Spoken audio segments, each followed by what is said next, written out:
नमस्कार, मैं परी और आप देख रहे हैं नायक दर्पण न्यूज। स्वागत है आपका। आइए नजर डालते हैं आज की बड़ी खबर पर। मेरे को ठीक है ना,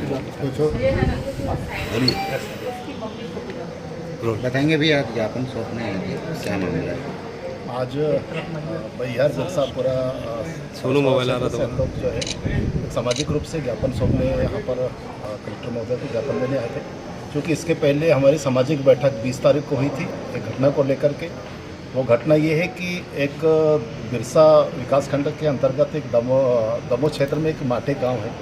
उस माटे गांव में एक नाबालिग लड़की के साथ में जो अत्याचार हुआ, उसको गोली मार करके उसकी हत्या कर दी गई। उसको लेकर के 20 तारीख को जो है बैठक हुई, सामाजिक बैठक, और उसमें निर्णय ये लिया गया कि प्रशासन को एक ज्ञापन दिया जाए और उसके जो अपराधी हैं, जिन्होंने जो मारा है, उसको कड़ी से कड़ी सज़ा मिले, उसको फांसी हो। और उसके जिस तरह से मध्य प्रदेश और जो उत्तर प्रदेश में हम लोग देख रहे हैं कि इस तरह से जो नाबालिग के साथ में जो अपराध किया जाता है, उनके साथ में रेप किया जाता है, उसके साथ मर्डर कर दिया जाता है, ऐसे लोगों के मकानों को जमींदोज किया जाता है। हम लोगों ने भी इसी तरह से मांग किया कि अगर उत्तर प्रदेश और मध्य प्रदेश में ये जो सरकार है, पूर्व सरकार, इन्होंने जिस तरह से किए उनके साथ में, तो यहाँ भी होना चाहिए। इस तरह से हम लोगों ने मांग रखा।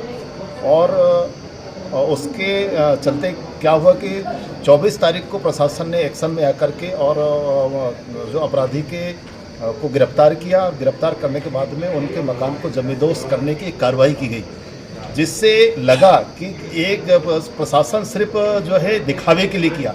जिस मकान को वो पुराना मकान को तोड़ना चाह रहा था, उस मकान को सिर्फ तोड़ करके दिखा दी कि हम मकान तोड़ रहे हैं, जबकि उसका मकान दूसरा नया बना चुका है। अगर मकान बनाया है तो नया मकान को तोड़ना चाहिए, जहाँ पर वो नया मकान भी अतिक्रमण में है, बड़े झाड़ के जंगल में।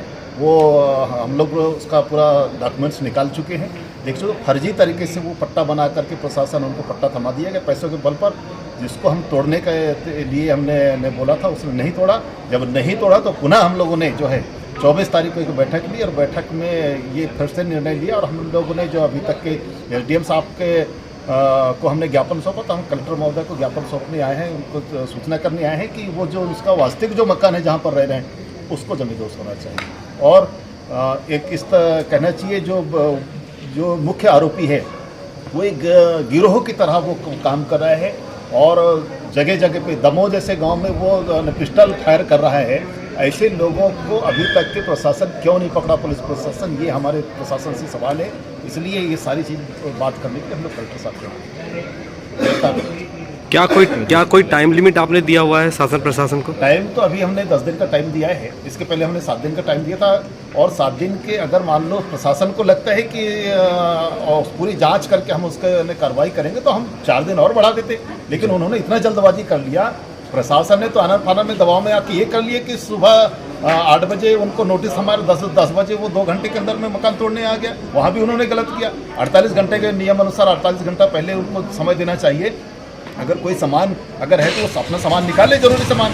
लेकिन ऐसा नहीं कि उनको पता था कि खाली मकान है जिसको वो तोड़ने वाला था, उसी मकान को तोड़ लिया, उसका 15-20 हज़ार रुपये बचा दिया सरकार। क्या हमको संतुष्टि नहीं मिली? बिल्कुल संतुष्टि नहीं मिली है। हम कहते हैं कि अगर मकान तोड़ना है, प्रशासन अगर इस तरह से कदम उठाती है, नियम में तो ऐसा कहीं नहीं है, लेकिन अगर इस तरह से यूपी और MP में अगर ऐसा सरकार करती है, BJP सरकार, तो यहाँ भी करे वो, और उसका वास्तविक मकान है उसको 10 दिन के टाइम पीरियड में